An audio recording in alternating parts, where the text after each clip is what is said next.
É uma alegria poder cumprimentar mais uma vez a comunidade adventista do NASP.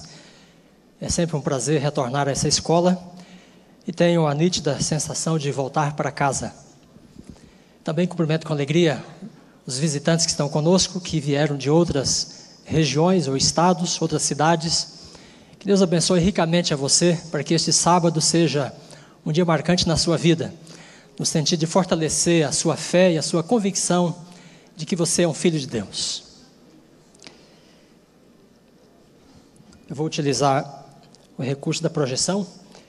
Vou mostrar diversos textos. Talvez alguns deles não se apresentarão assim muito bem legíveis, dependendo da distância que você esteja das telas, mas eu farei referência a cada um deles e esperamos que o objetivo possa ser alcançado. Bem, você e eu somos criacionistas, mas o que isso tem a ver com aquelas coisas, características em que acreditamos como adventista do sétimo dia? O que a controvérsia, a criação e a evolução tem a ver com o povo remanescente, com o tempo de angústia, com o Armagedon e com o ecumenismo e a sacudidura? Então, esses são conceitos importantes, estruturais na escatologia adventista. E nesta manhã eu vou tentar, pelo menos, sugerir algumas respostas a estas perguntas. Que tipo de conexão podemos estabelecer entre a controvérsia, o debate em torno dos temas criação e evolução, tão forte nos nossos dias, com estes conceitos que fazem parte da nossa expectativa profética, da nossa visão dos últimos acontecimentos? Eu gostaria de estabelecer algumas pressuposições que funcionam como uma espécie de base ou de fundamento para a leitura que vamos fazer de alguns textos da Bíblia e também de alguns autores que serão mencionados aqui. Então, uma primeira pressuposição, a primeira verdade que nós queremos estabelecer é que a palavra de Deus revela o passado e o futuro. O pastor Paroski acabou de dizer que Deus tem o controle da história, e é por causa dessa nossa convicção que nós sabemos de que Ele finalmente vai estabelecer o seu reino, Ele vai romper com a presença e o domínio do mal sobre este mundo, e então teremos uma eternidade pela frente. Essa nossa convicção de que Deus controla os acontecimentos, em grande parte, vem da nossa convicção de que Ele revelou aquilo que os profetas disseram acerca dos acontecimentos.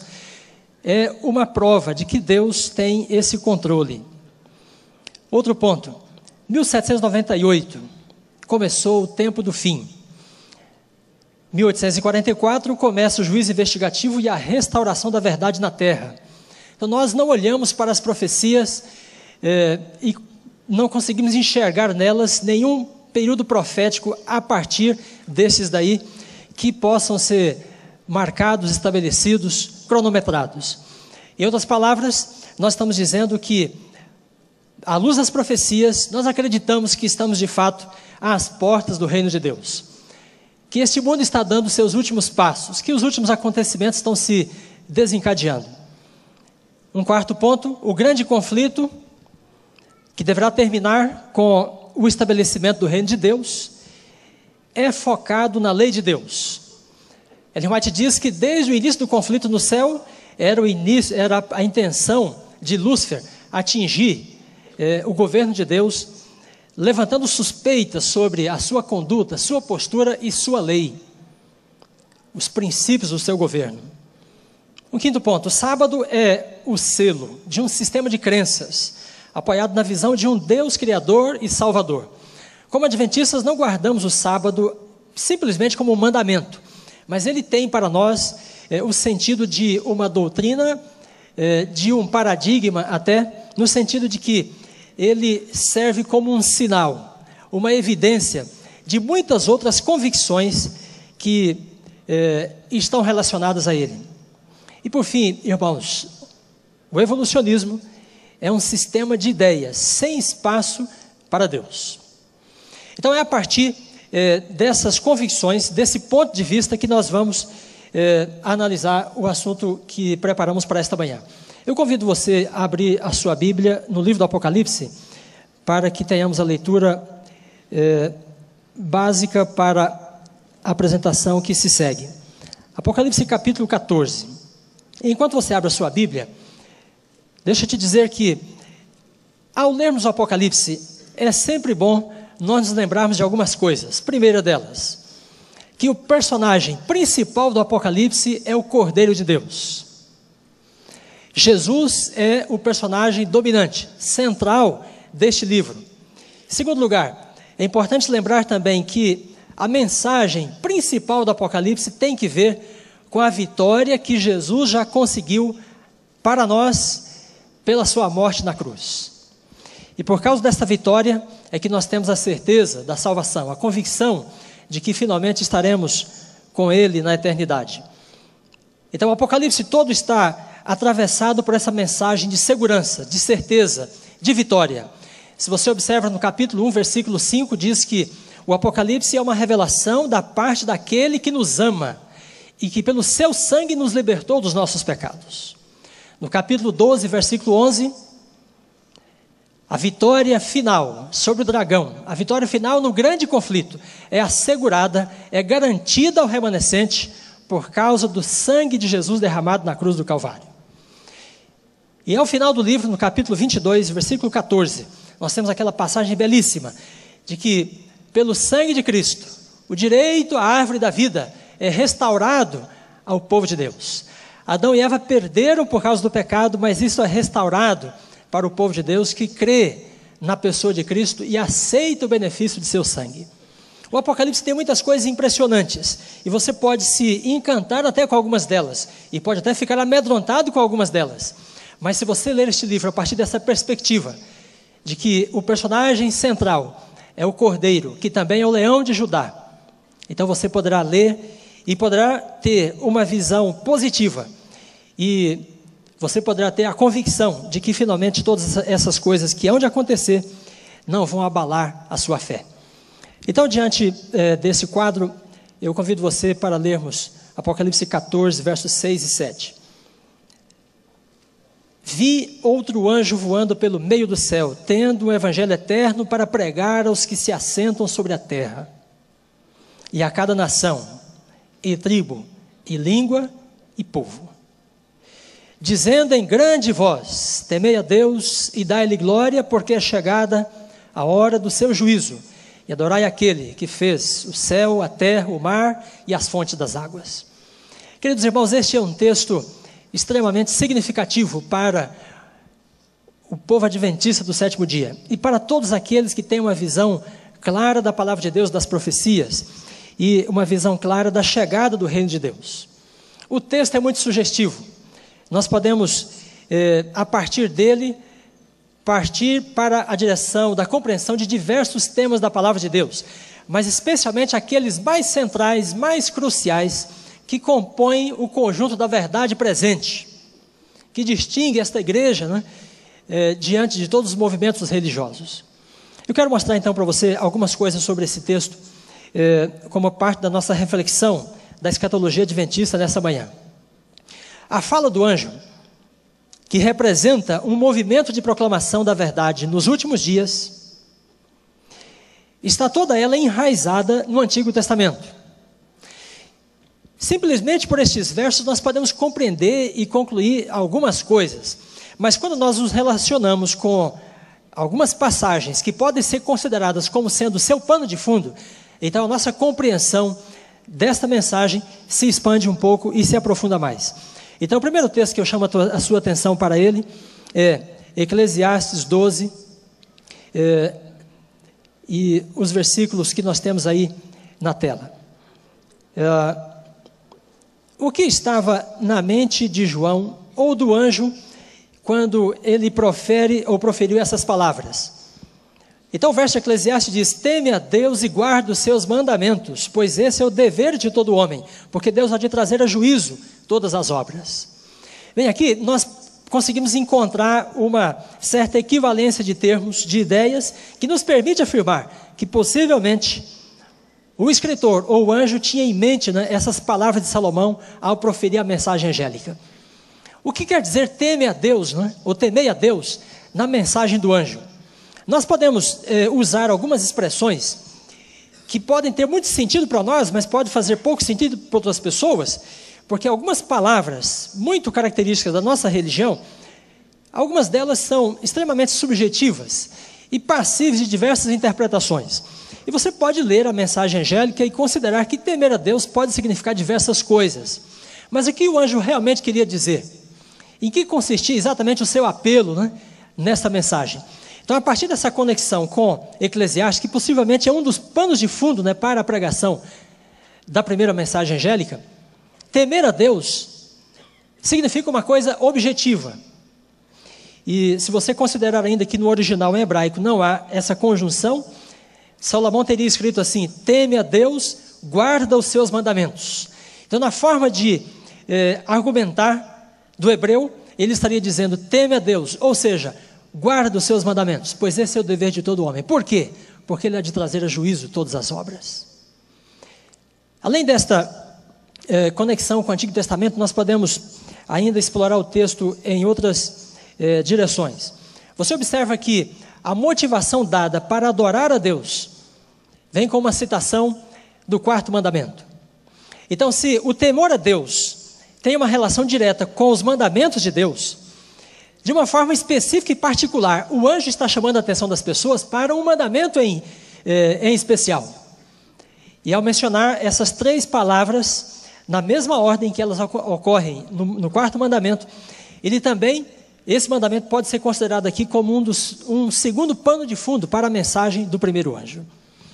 Adorar, portanto, aquele que fez o céu, o mar e a terra e as fontes das águas, significa, a partir dessa conexão, reconhecer a Deus como Criador, adorá-lo como Criador dos céus e da terra, nos termos, nas condições, né, do quarto mandamento da lei de Deus, com a guarda do sábado.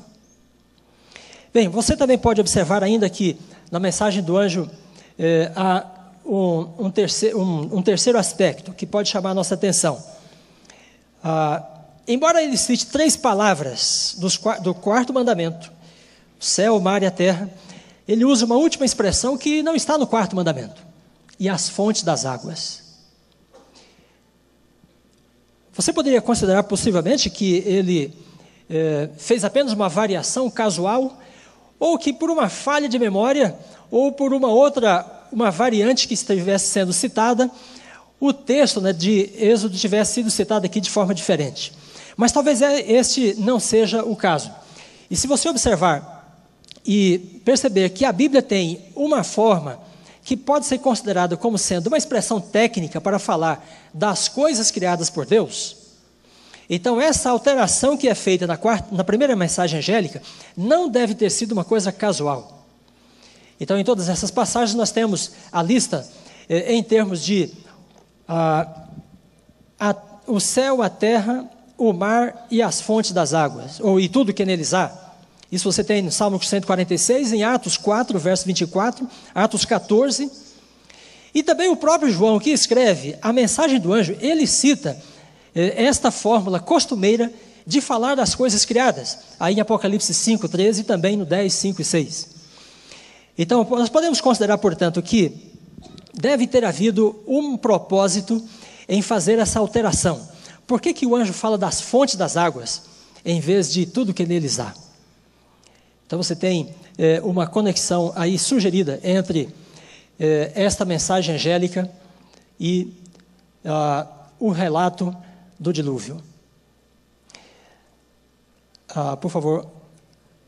Sim, aí está.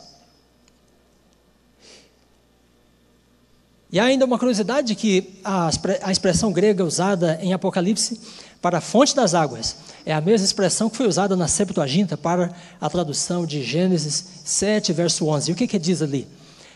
Ali é aquela expressão dramática, quando o dilúvio começa a ocorrer e as pessoas percebem que não somente água desce dos céus, quase que na forma de cataratas, mas a própria terra começa a se abrir e as fontes do grande abismo Então começam também a lançar água para o exterior. E a água desce dos céus, e a água sobe da terra, naquela manifestação do juízo de Deus. Ellen White tem uma expressão bastante interessante acerca desse tópico, quando ela descreve o dilúvio, para patriarcas e profetas, na página 109, onde ela diz assim: as profundidades da terra são o arsenal do Senhor, de onde foram retiradas as armas empregadas na destruição do mundo antigo. As águas jorrando da terra uniram-se com as águas do céu para cumprirem a obra de desolação. Bem, diante dessa leitura que nós fizemos de Apocalipse 14, 6 e 7, nós podemos dizer que nós temos aí uma pregação, uma mensagem, né, que aponta diretamente para os nossos dias. Consideramos que a restauração da verdade começa em 1844 com a proclamação dessa primeira mensagem angélica. E a vontade, a verdade de Deus é restaurada num ponto específico, principalmente, com a restauração da lei de Deus, da guarda do sábado. E essa restauração é feita a partir dessa motivação. Por que guardamos o sábado? Por que devemos guardar a lei de Deus? Porque Deus é o Criador. E ainda, por que devemos adorar a este que é o Criador dos céus e da terra? Porque Ele está entrando em juízo contra a face da terra. E ao fazer menção das fontes das águas, é como se o anjo trouxesse a memória, né, da destruição, da primeira destruição global deste mundo debaixo das águas, para ainda solenizar mais a sua pregação acerca dos juízos de Deus. Então a memória do juízo sobre as águas do dilúvio tem o objetivo aqui de fortalecer na nossa mente, né, a convicção de que o Deus que está para entrar em juízo contra a terra, nesses dias, já entrou em juízo uma vez contra a face da terra, nas águas do dilúvio. Bem, você também poderia considerar que não é por acaso que na controvérsia dos nossos dias, acerca de criação e evolução, a questão do dilúvio é uma questão central.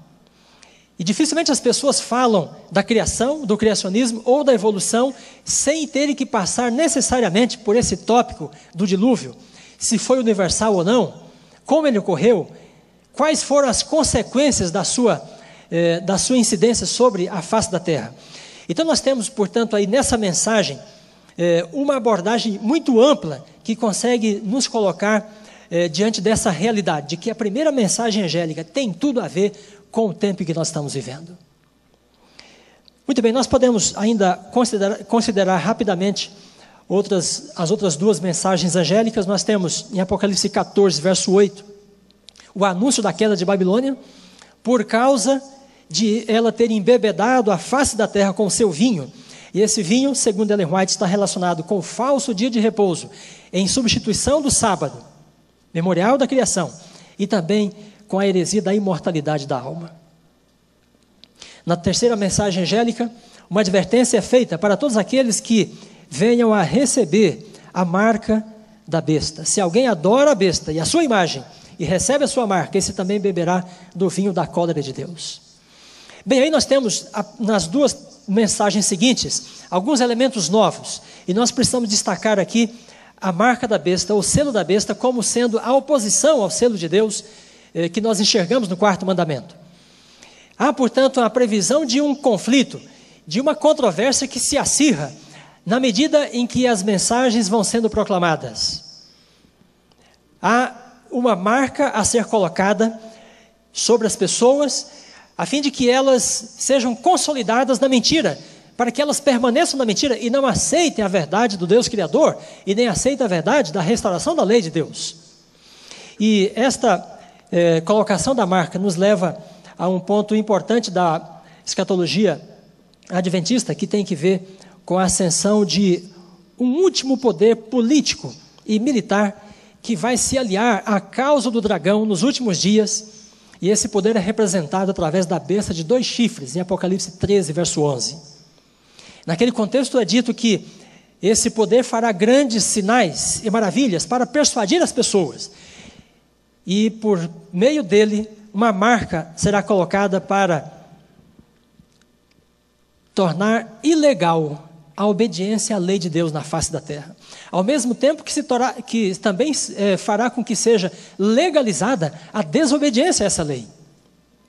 E nós temos, portanto, aí uma previsão de uma polarização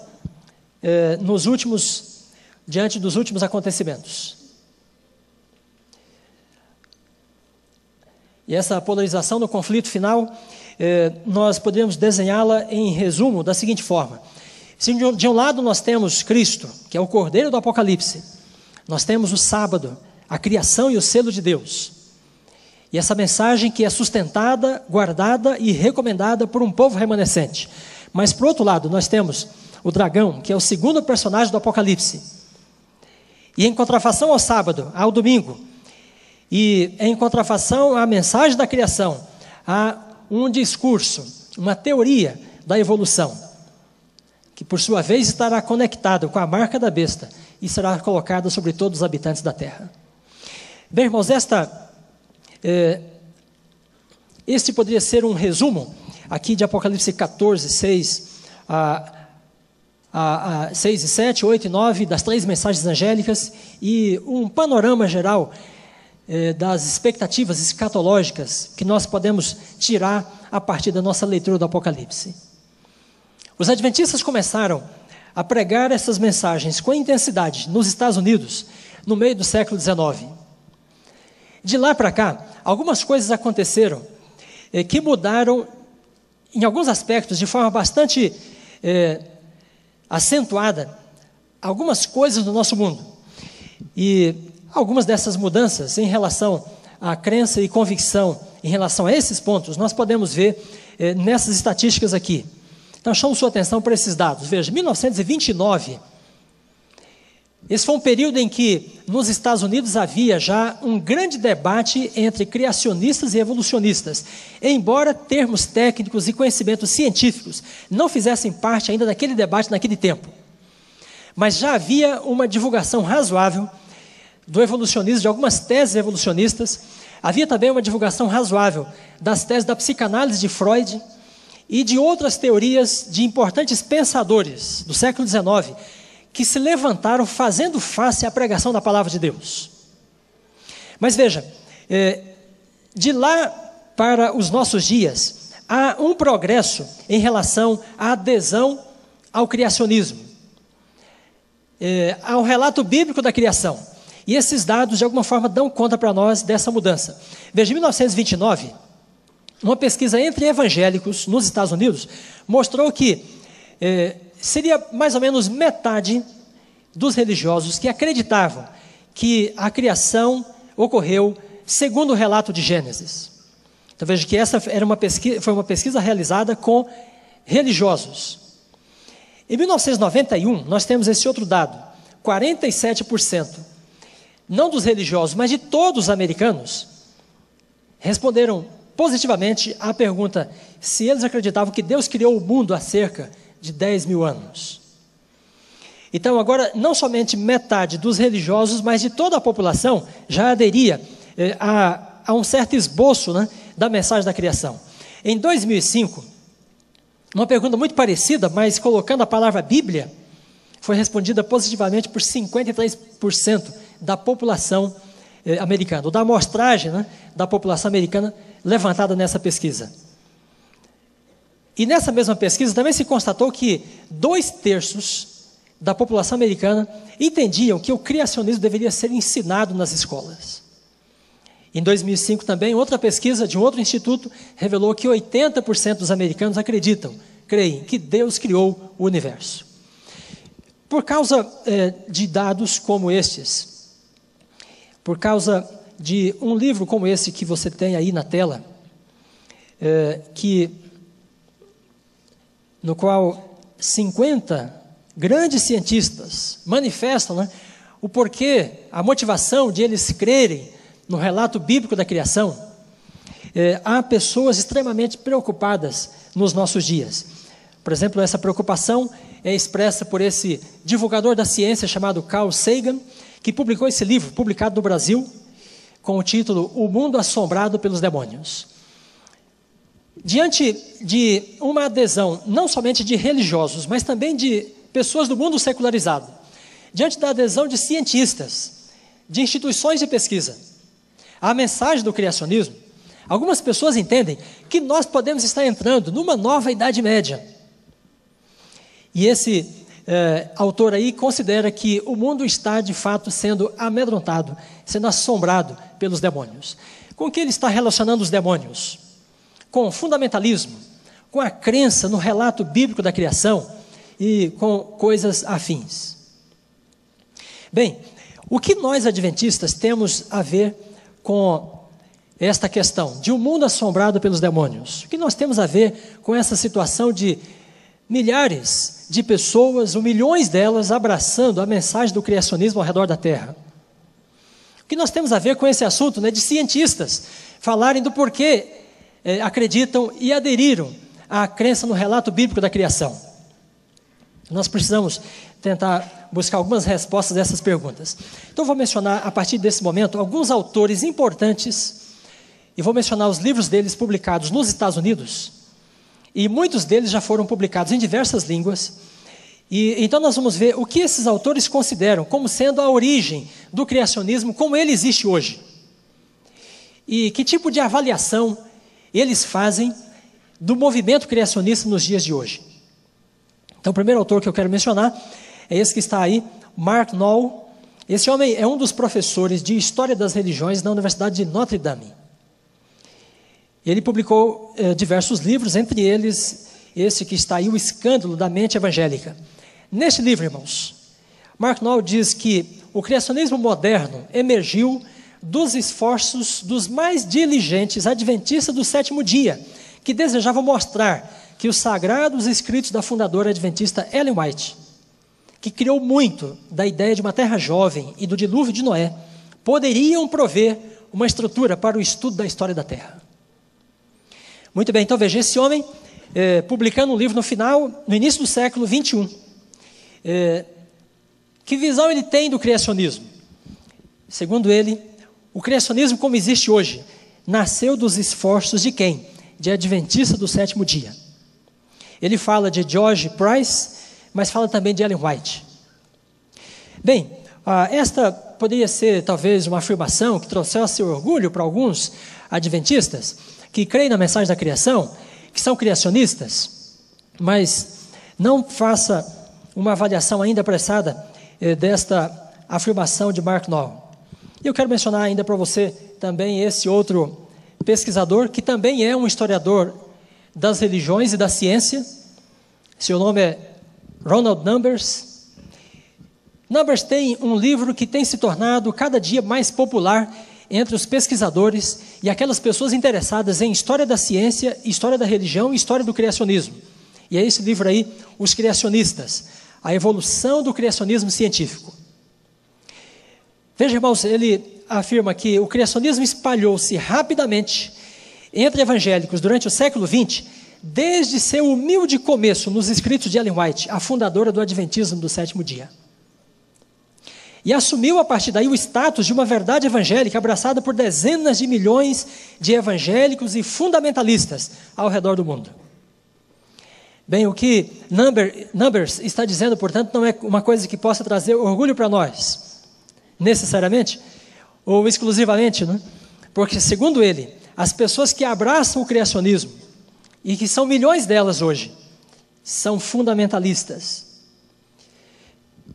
E ele nomeia aqui, novamente, os escritos de Ellen White como sendo uma fonte primordial, uma fonte precursora das ideias, dos conceitos, né, e dos princípios mais estruturais do criacionismo como nós conhecemos hoje.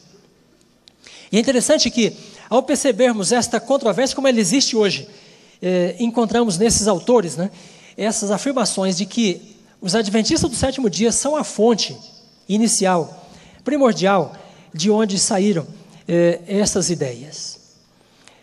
Muito bem, ainda Ronald Numbers diz que no início do século XX, George Price era uma das poucas, talvez o único, a insistir num recente aparecimento da vida na Terra.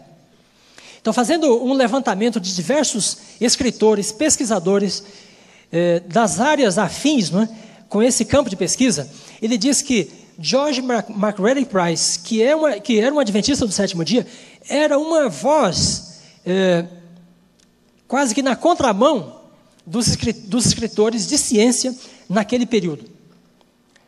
Mas, no entanto, em 1961, com o lançamento do livro O Dilúvio de Gênesis, desses dois autores, Whitcomb e Morris, o Numbers diz que as ideias de Price receberam um update.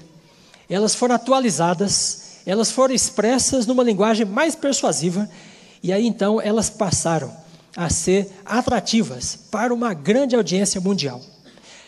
E a partir daí, segundo ele, milhões de fundamentalistas passaram a ler o Gênesis a partir da maneira de Price.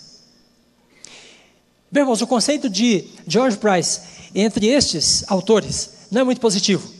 Eles consideram que George Price era um autodidata e até chegam a usar a palavra charlatão em relação a George Price. O Tratado Adventista de Teologia considera que George Price foi um importante articulador em linguagem científica dos conhecimentos relacionados à criação, a partir da visão bíblica e do espírito de profecia. Não fosse a habilidade que esse homem teve, dificilmente ele seria mencionado por quase todas as pessoas que falam desses assuntos. E esse, de fato, é o caso para todos esses autores que eu estou mencionando para vocês e mencionarei outros ainda. O livro ao qual Numbers fez referência como sendo essa mola propulsora, né, do criacionismo, na segunda metade do século XX, é esse daí que teve essa edição de aniversário de 50 anos, há pouco tempo. Bem, quem é Ronald Numbers? Queridos irmãos, esse homem, hoje com talvez uns quase 70 anos, um pouco mais de 70, nasceu adventista do sétimo dia. Seu pai e seu avô foram pastores. E até os 14 anos, Numbers diz que cria piamente no relato bíblico da criação e tinha aprendido isso assentado aos pés da sua mãe e do seu pai. Mas ao entrar na adolescência, ele rompeu com a sua fé, tornou-se um grande cientista posteriormente e hoje considera-se um agnóstico. E provavelmente por causa desse conhecimento que ele tinha desde a infância, ele foi uma das primeiras pessoas, talvez a primeira, a relacionar o criacionismo como ele existe hoje com os escritos de Price e Ellen White. E interessante que não se trata aí de mais um pesquisador nos Estados Unidos. Irmãos, vejam, os livros de Numbers são publicados pelas universidades, por grandes universidades e grandes editoras nos Estados Unidos. Como a editora de Harvard, a publicadora Eerdmans, uma das mais fortes no ramo evangélico, a editora da Universidade de Oxford, Cambridge e outras. Algumas pessoas consideram que Ronald Numbers talvez seja hoje um dos historiadores da ciência mais conhecidos e mais citados nos Estados Unidos, quando se fala de história da ciência, criacionismo, evolucionismo e fundamentalismo. Portanto, ele se tornou uma referência, tendo esse berço, adventista, e levantou esses dados, talvez com uma precisão que outros não teriam feito. Bem, você poderia se lembrar de que Ellen White fala que algumas pessoas sairão do meio da igreja e poderão se constituir em importantes inimigos dela. Não quer dizer que necessariamente Numbers o seja, mas alguns conceitos e alguns preconceitos importantes em relação aos criacionistas, precisa-se admitir, vieram a partir de afirmações dele. Embora nós não possamos discordar necessariamente dele. Bem, eu quero mencionar também esse autor ainda, George Marsden, que assim como Mark Knoll, também foi professor em Notre Dame. Marsden diz que toda a carreira de Price, veja as próprias palavras dele, foi dedicada a confirmar as profecias de Ellen White, que reivindicou uma inspiração divina para a visão de que o dilúvio universal explica as evidências geológicas sobre as quais os geólogos constroem as suas teorias. Então veja, o que ele está dizendo é que George Price tomou as afirmações de Ellen White como profetiza acerca do dilúvio deu uma linguagem científica a essas afirmações e pretendeu, a partir disso, explicar a coluna geológica como um resultado, né, dos efeitos decorrentes do dilúvio universal registrado em Gênesis. Depois que Numbers falou sobre os adventistas e George Price, vários historiadores passaram a se referir aos adventistas do sétimo dia como sendo precursores do criacionismo moderno. Por exemplo, você tem aqui um livro publicado por um indiano, um doutor, um pesquisador, William Powell, e escreveu esse livro, Filosofia do Criacionismo Científico. Então, esse indiano também afirma que George Price, que escreveu A Nova Geologia, livro inspirado parcialmente pela obra Patriarcas e Profetas, em que Ellen White descreve o impacto do grande dilúvio sobre a superfície da Terra. Veja que ele foi um pouco mais específico ainda ao dizer que a fonte, né, de Ellen White é Patriarcas e Profetas e a descrição que ela faz acerca do dilúvio. E Powell diz que as ideias de Morris, que atualizou a mensagem de Price, tiveram grande impacto sobre o criacionismo e sobre o fundamentalismo. Bem, que texto seria esse de Patriarcas e Profetas? Você certamente já o leu. Eu coloquei aqui só para nós termos para refrigerarmos a ideia, né? Ellen White diz que o Senhor fez da terra um vasto cemitério, quando aquele vento descrito por Gênesis soprou, né, para enxugar a terra. E Deus então sepultou, segundo ela, árvores, animais, corpos de seres humanos, de grandes feras, e daí então vieram fontes de carvão e óleo. Estas palavras, irmãos, descritas por Ellen White, a partir de uma visão que ela teve, mexeram com as ideias de Price. E, segundo esses historiadores, foi daí que ele tirou grande parte das suas convicções acerca da estrutura geológica da Terra. Bem, um outro autor ainda importante também de hoje que menciona e faz essa relação entre os adventistas e o criacionismo. Barry Rankins, no seu livro Os Evangélicos Americanos, ele diz que a geologia do dilúvio, que é uma das expressões usadas para o criacionismo moderno, colocou em eclipse a teoria do dia-era, assim como a teoria da gap.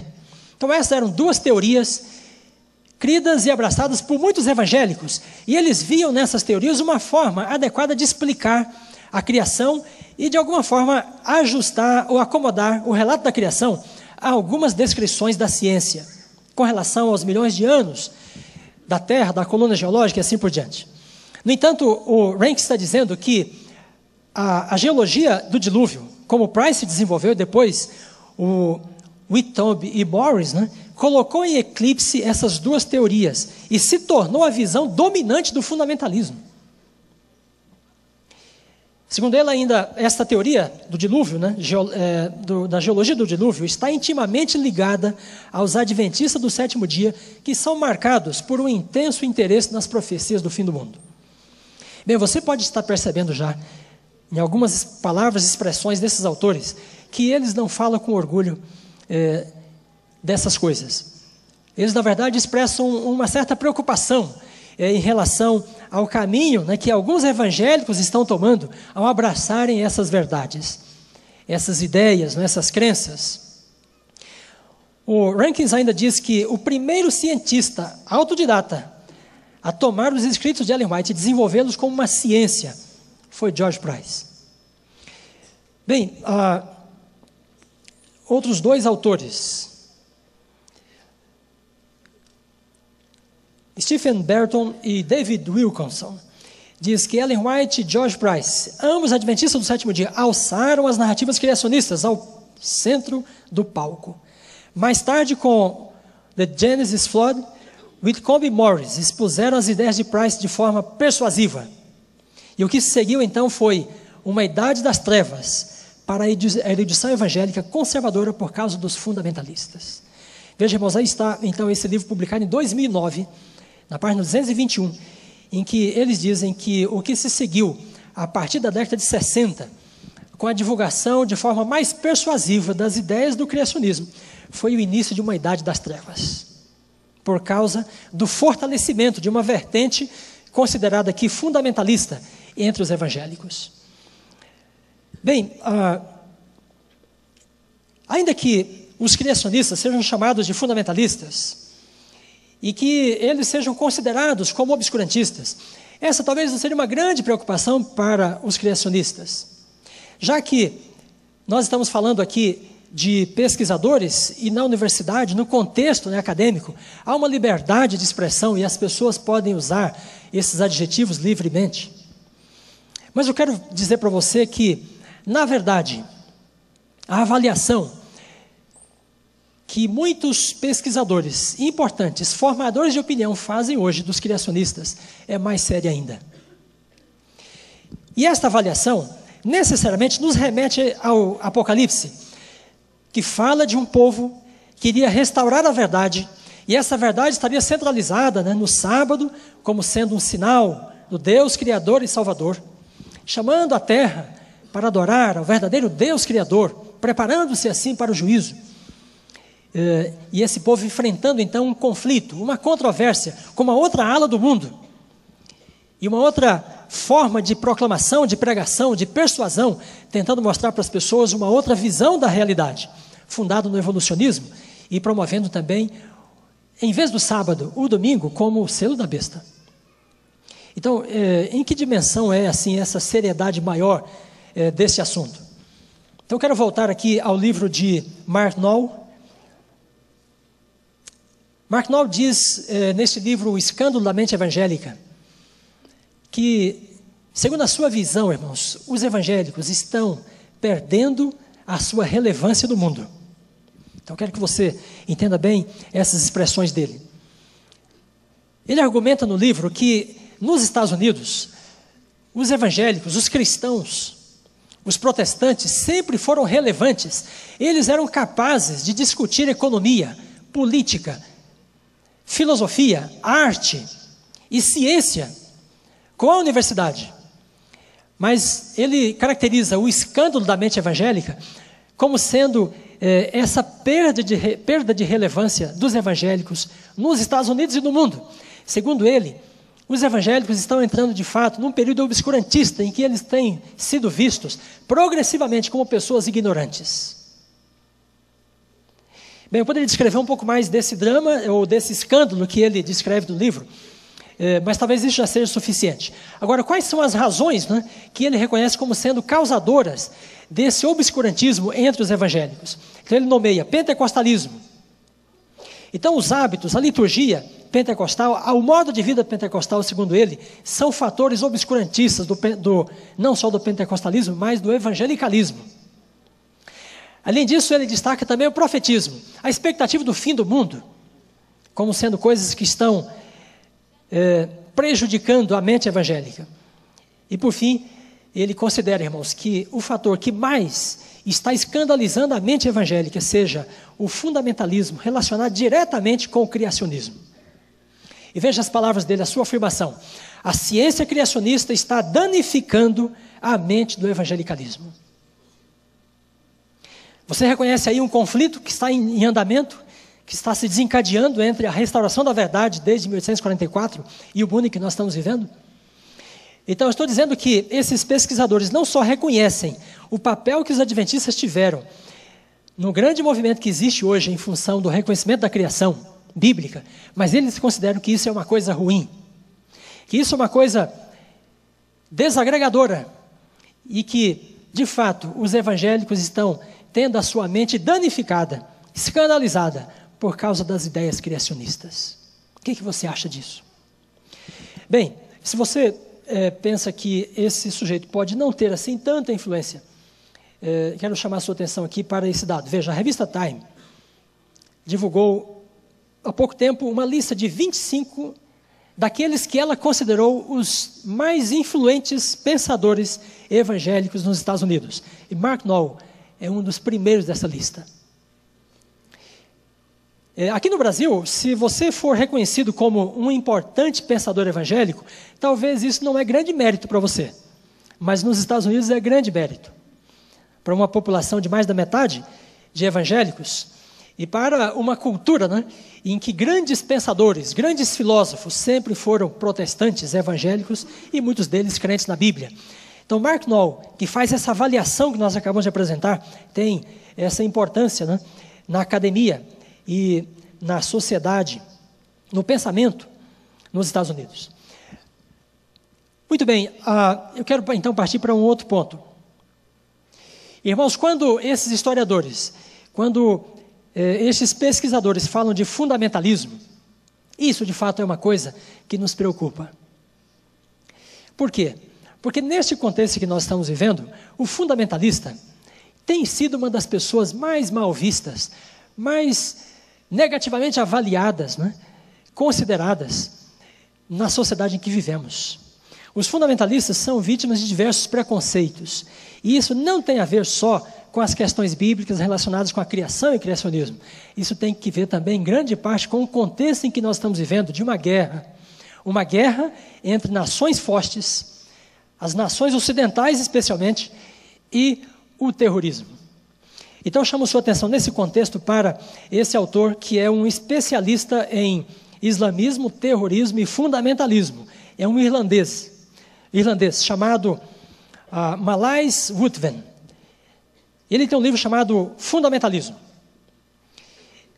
Veja, segundo ele, irmãos, desde o final da década de 80, né, quando caiu o Muro de Berlim, e então acabou a Guerra Fria, não havia um polo claro, né, de atração para as pessoas que alimentavam um espírito, né, contrário ao mundo moderno, contrário ao capitalismo, contrário ao Ocidente e contrário aos Estados Unidos. E muitos analistas dizem que de fato houve um vácuo de poder, né, na década de 90, porque os Estados Unidos não tinham um inimigo comum para combater. E os americanos sempre tiveram a unidade nacional a partir do momento em que eles combatiam um inimigo comum, inimigo da modernidade, inimigo da liberdade e inimigo dos Estados Unidos. Assim foi com o nazismo e com o comunismo. Mas na década de 90, os Estados Unidos estavam numa grande expansão da sua economia, mas não havia um inimigo comum a ser combatido, que justificasse, né, legitimasse as suas ações como um império. Mas em 2001, esse inimigo se apresentou de fato. Então, analisando esses acontecimentos, Ruthven diz que as religiões fundamentalistas tornaram-se, a partir daí, o novo polo de atração dos revolucionários, dos desajustados com o mundo moderno. E veja, aí você começa então a perceber que essa avaliação, ou essa relação entre criacionismo e fundamentalismo, pode ter uma implicação mais séria nos nossos dias. Ele diz ainda: o fundamentalismo tem sido uma fonte de motivação e identidade, e parece ter substituído as antigas ideologias.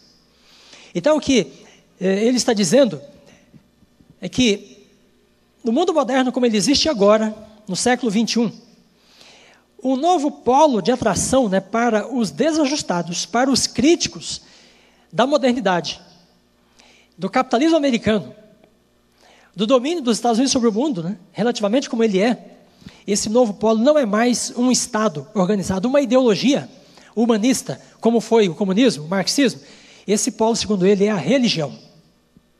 E a religião, de que forma? Ou que tipo de religião? Fundamentalista. Bem, aí entra uma segunda pensadora, Karen Armstrong, que escreveu um livro chamado A Batalha por Deus, mas foi publicado aqui no Brasil com o título Em Nome de Deus. Veja, irmãos, ela diz assim: democracia, pluralismo, tolerância religiosa, paz internacional, liberdade de expressão, separação entre igreja e Estado, nada disso interessa a quem? Aos fundamentalistas. Os fundamentalistas cristãos rejeitam as descobertas da biologia e da física sobre as origens da vida e afirmam que o livro de Gênesis é cientificamente exato em todos os detalhes. Bem, então aqui chamo sua atenção para esse aspecto. Irmãos, na conceituação dos fundamentalistas, o que predomina é o preconceito e a generalização. A ponto de as pessoas serem mencionadas aqui como sendo inimigas de democracia, pluralismo, liberdade religiosa, ao mesmo tempo em que algumas pessoas que dizem, né, que o criacionismo e o fundamentalismo estão relacionados com os adventistas, ora, sendo que os adventistas sempre defenderam liberdade de expressão, liberdade religiosa, liberdade de crenças, nós nunca fomos a favor da união igreja-estado, pelo contrário, sempre combatemos. Então, qual é a implicação da guerra contra o terrorismo, que isola, né, o fundamentalismo como sendo o motivo propulsor do fenômeno terrorista? É que há uma contaminação entre o fundamentalista guerreiro, destruidor, aquele que solta bombas, e o fundamentalista, que na visão de alguns, explode algumas bombas, mas ideológicas, culturais, éticas, mas que na visão desses analistas são pessoas que estão incomodando o mundo, assim como os terroristas. Bem, eu gostaria de voltar ainda. Bom, daqui a pouco eu vou voltar ao Numbers, mas chamo sua atenção para esse fato aqui. Pouco tempo atrás, no ano passado, foi publicado aquele livro por um pastor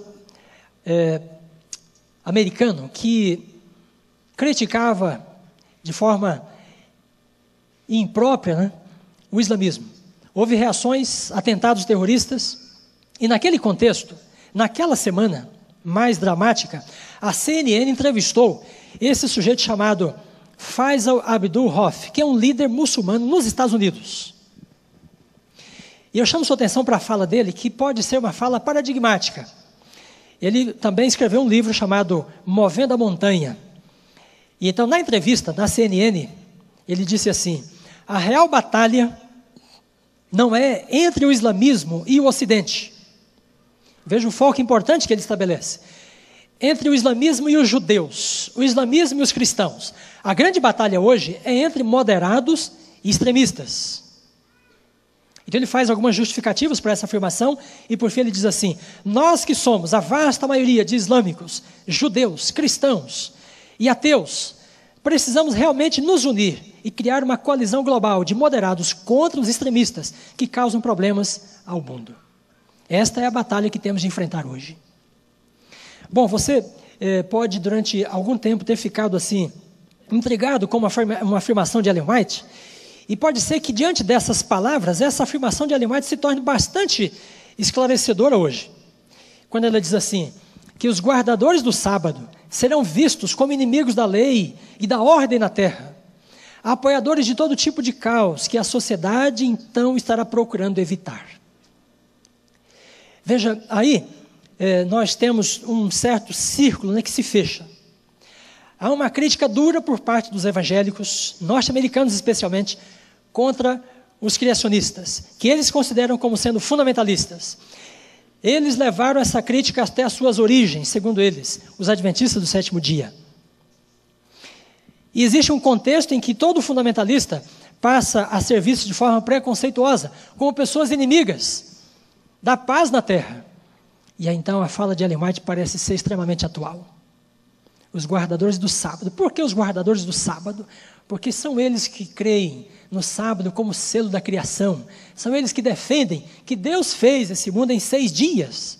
São eles que defendem, né, a historicidade do relato da criação e do relato do dilúvio. E são eles que levantaram essa bandeira perante o mundo. Bem, você poderá encontrar mais alguns detalhes dessa discussão nos livros A Mitologia do Império e também O Último Império. Eu gostaria de partir para o ponto final da nossa palestra aqui, considerando um aspecto mais interno relacionado com essa controvérsia. Queridos irmãos, se a crença na criação tem sido um fator de polarização no mundo, dentro da igreja ela não é diferente. Fernando Canale, que é um dos professores do seminário da Andrews, publicou um livro com esse título aí, Creation, Evolution and Theology. Ele defende que a dimensão histórica e literal do relato da criação em Gênesis é essencial para a manutenção dos pilares da fé adventista. Então, ele está dizendo que qualquer relativização que nós fizermos desse relato, não faremos sem comprometer, né, pilares importantes da fé adventista, como o santuário, as 3 mensagens angélicas, o sábado e a imortalidade condicional. Segundo ele, descreve no livro, o evolucionismo não só é incompatível com Gênesis, mas com todo o sistema teológico adventista e também com a visão, né, do grande conflito entre Cristo e Satanás. Bem, pouco tempo depois que Dr. Canali publicou esse livro, uma das revistas da Andrews, do seminário, publicou um artigo, uma revisão desse mesmo livro, por Irving Taylor, da Universidade de La Sierra. E nesse artigo ele diz que Fernando Canali e os teólogos do ATS, da Sociedade Teológica Adventista, empreendem um movimento retrógrado em relação às tendências progressistas adventistas da década de 1960 e 70. Veja, então, ele entende que a igreja adventista passou por um processo de desenvolvimento ideológico nessas décadas, mas de lá para cá existe um retrocesso, né? E em grande parte ele relaciona o pensamento de Fernando Canali nesse livro e também de uma corrente de pensadores adventistas, da Sociedade Teológica Adventista, como sendo um retrocesso a esse processo, né, de desenvolvimento que a igreja tinha experimentado naquelas décadas. Nas palavras dele, os argumentos do Dr. Canali promovem uma abordagem essencialmente fundamentalista às Escrituras. E ele diz ainda, vários pensadores adventistas têm enfatizado que uma positiva apreciação do sábado bíblico não depende de que o relato da criação de Gênesis seja entendido como historicamente literal e factual. Então veja, para ele, a nossa experiência com o sábado não depende da nossa crença na historicidade do relato da criação. Deus criou o mundo de alguma forma, não necessariamente como literalmente o Gênesis está afirmando. E que se você guardar o sábado, você pode ter uma experiência autêntica com o sábado, embora não seja necessariamente um criacionista. Taylor está, portanto, irmãos, vendo o sábado apenas como um mandamento, como um preceito para o descanso, né, sem o sentido protológico relacionado com a origem e sem o sentido escatológico do sábado relacionado com os últimos acontecimentos. Por isso, essa afirmação dele. Bem, Irving Taylor e vários outros pesquisadores adventistas publicaram este livro, Compreendendo Gênesis, Perspectivas Contemporâneas Adventistas. Neste livro eles afirmam, olha, que o notável historiador Ronald Numbers mostrou o papel de George Price em lançar a base fundamentalista da geologia do dilúvio.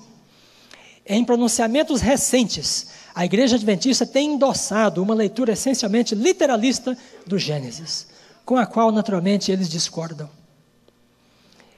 Este livro, é dito na apresentação dele, este livro defende uma leitura não fundamentalista do Gênesis, apoiado numa visão da criação à luz do evolucionismo teísta, ou criacionismo progressista.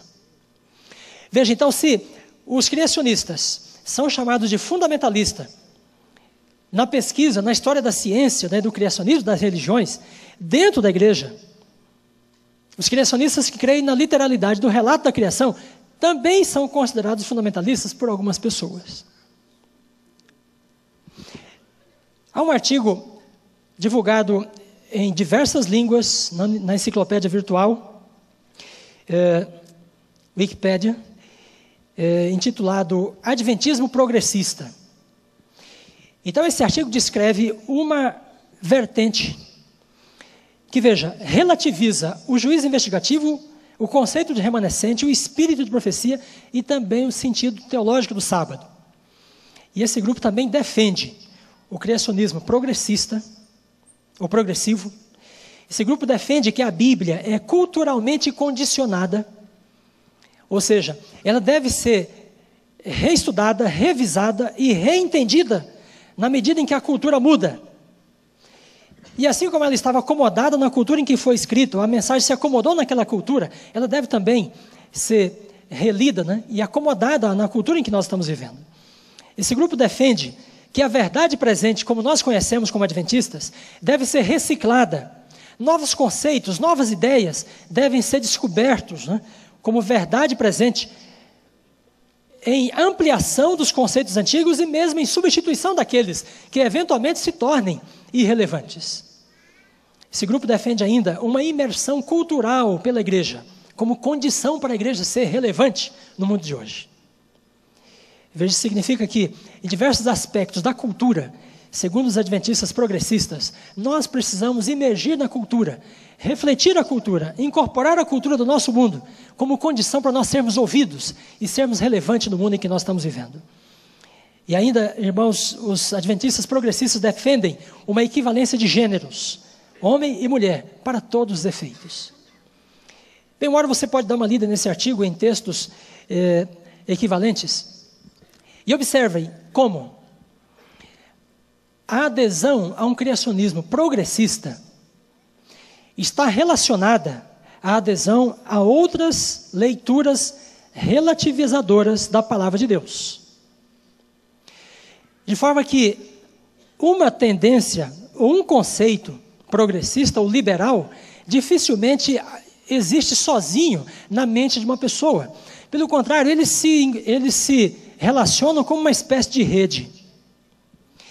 Portanto, esses adventistas progressistas consideram que eles têm uma missão de levar os adventistas a desistir de uma leitura fundamentalista da Bíblia. Bem, eu vou fazer algumas afirmações, então, em conclusão da apresentação. Primeiro, a atual controvérsia criação e evolução pode ser um ensaio para a crise final prevista no Apocalipse. Então você tem observado na mídia, na imprensa, na ciência, nas universidades, esse confronto. Há elementos para nós pensarmos nesse confronto, como estando estreitamente relacionado com o clímax do grande conflito previsto no Apocalipse. Em segundo lugar, a restauração da verdade, do sábado e da criação, tem provocado uma polarização crescente entre os cristãos, inclusive entre adventistas. Terceiro, o remanescente que prega as mensagens angélicas é pressionado pelos cristãos liberais. Cristãos liberais que desde o século XIX entenderam que era preciso abrir mão de certos conceitos, certas ideias, certas crenças, para que a igreja evangélica, ou os cristãos, continuassem tendo uma relevância perante a ciência moderna. Então, todos aqueles escritores que eu mencionei aqui podem ser classificados dentro dessa vertente. Quarto lugar, fundamentalismo evangélico, ou fundamentalismo evangélico, veja, irmãos, desvirtua a restauração da verdade e desperta um preconceito contra o remanescente. Se você, por acaso, tinha concluído até aqui que nós somos fundamentalistas, então agora você tem que desistir dessa ideia. Não, nós adventistas não devemos aceitar um rótulo, um preconceito e um estigma de fundamentalistas, porque nós não somos. Nós defendemos liberdade de expressão e de consciência. Nós defendemos uma separação entre igreja e Estado. Nós não cremos que a Bíblia foi resultado de um ditado verbal. Nós não temos intenção de usar o aparelho do Estado para recomendar a palavra de Deus, como os fundamentalistas em geral o fazem. Bom, muitos aspectos poderiam ser colocados para fazer essa distinção, mas é importante que nós tenhamos em mente que o povo remanescente caminha e deve caminhar por uma linha clara de equilíbrio entre evitando o extremismo e também o liberalismo. E ele, portanto, será pressionado tanto pelos fundamentalistas quanto pelos liberais.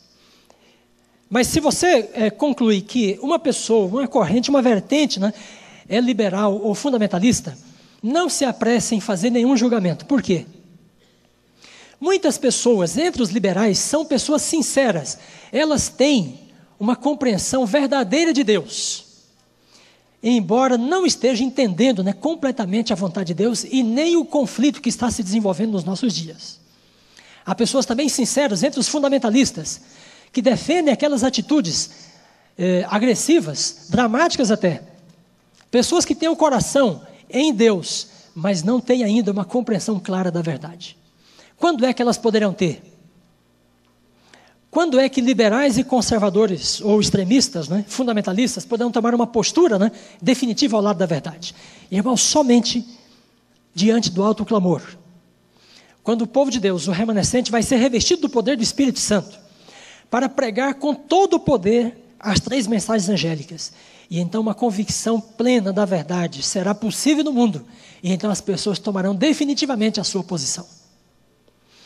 Alguns fundamentalistas, extremistas, vão abraçar a verdade do povo remanescente. Alguns liberais poderão fazer o mesmo. Mas veja, alguns que estão entre o remanescente também poderão desistir da verdade bíblica e vão abraçar verdades ou ensinos, né, liberais, desconstrucionistas, ensinos que contrariam a palavra de Deus, embora honrem alguns conceitos dela. Então, no alto clamor, na sacudidura, no ecumenismo, um grande movimento previsto, né, pela profecia ocorrer, e isso vai ter lugar quando o povo de Deus assumir uma postura forte diante do mundo e tornar-se a notícia em todos os meios de comunicação para levar e para levantar ao mais alto possível a verdade da palavra de Deus. E nessa restauração final, irmãos, uma posição definitiva será tomada, e então a marca da besta será consolidada sobre alguns, e o selo de Deus sobre outros. De que lado você e eu queremos estar? Nós sabemos de onde queremos estar, mas de que lado você está hoje? E o último ponto é que uma leitura literalista das Escrituras desperta uma polarização dentro da própria igreja. Nós mencionamos. Bem, eu gostaria de terminar com um texto de Ellen White. Irmãos, onde está a nossa segurança, a nossa certeza, né, no mundo em que nós estamos vivendo? Nós não devemos aderir necessariamente nem a rótulos conservadores, nem liberais, nem fundamentalistas. O povo de Deus não deve ter rótulo. O povo de Deus não deve ter estigma. O povo de Deus também não deve ter preconceito. Onde está a nossa fortaleza? Onde está a nossa rocha firme? A palavra de Deus. E esse texto, portanto, de Ellen White é extremamente importante para nós hoje. Segundo ela, os enganos, a confusão, a complexidade do mundo será tal, no final do grande conflito, que podem ser os dias em que nós estamos vivendo, que ela diz assim: apenas os que forem diligentes estudantes das Escrituras e receberem o amor da verdade, estarão ao abrigo dos poderosos enganos que dominam o mundo. Irmãos, qual é o selo, qual é o escudo da verdade? É a adesão à palavra de Deus, ao sábado, à lei de Deus, mas a toda a verdade. É o escudo de proteção. Pelo testemunho da Bíblia, estes, os que amam a verdade, vão surpreender o enganador em seu disfarce. E os disfarces serão muitos, inúmeros. As contrafações vão atingir seu clímax, mas aqueles que conhecem a palavra de Deus e têm o amor da verdade, sob o poder do Espírito Santo, eles vão desmascarar o enganador em qualquer dos seus disfarces. Amém? Sendo possível, porém, Satanás os impedirá de obter o preparo para estar em pé naquele dia. Bem, esta é uma advertência final para nós nesta manhã. Queridos irmãos, nós esperamos, anelamos e ansiamos pelo dia em que toda a abóbada celeste será coberta por essa imagem grandiosa de Jesus assentado no trono da majestade, vindo em poder e grande glória, de ver os anjos tocando trombetas, para ordenar a ressurreição dos que dormiram na mensagem, na pregação, dormiram, e muitos que depuseram a sua vida, por causa do seu amor à verdade.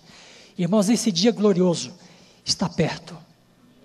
Antes dele, uma grande crise ainda, que nós já estamos vivendo, mas você tem a garantia da vitória pelo sangue do Cordeiro. Ele é aquele que nos ama e pelo seu sangue nos libertou dos nossos pecados. Ele é aquele em cujo sangue você e eu temos certeza da vitória no grande conflito, mesmo sobre o dragão. Amém. Deus seja louvado. Assim como você está, inclina a sua fronte para nós falarmos com Deus.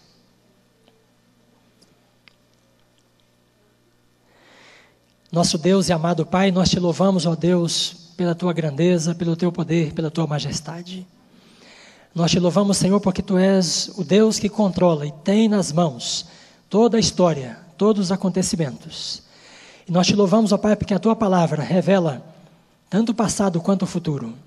Porque Tu conheces a ambos e estão diante dos Teus olhos. Nós te louvamos, ó Pai, pelas profecias que anunciaram a restauração da verdade para os nossos dias.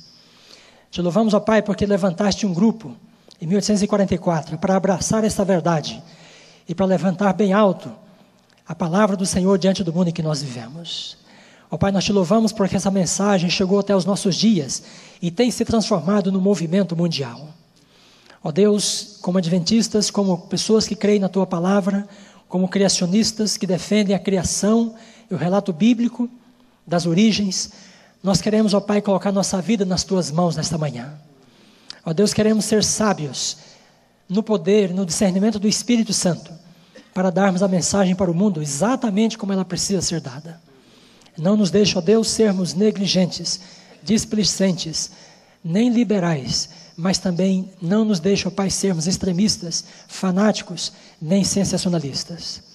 Mas que o domínio do Espírito Santo seja sobre a Tua igreja, para que ela possa cumprir a sua missão, no equilíbrio perfeito na Tua palavra nesses dias.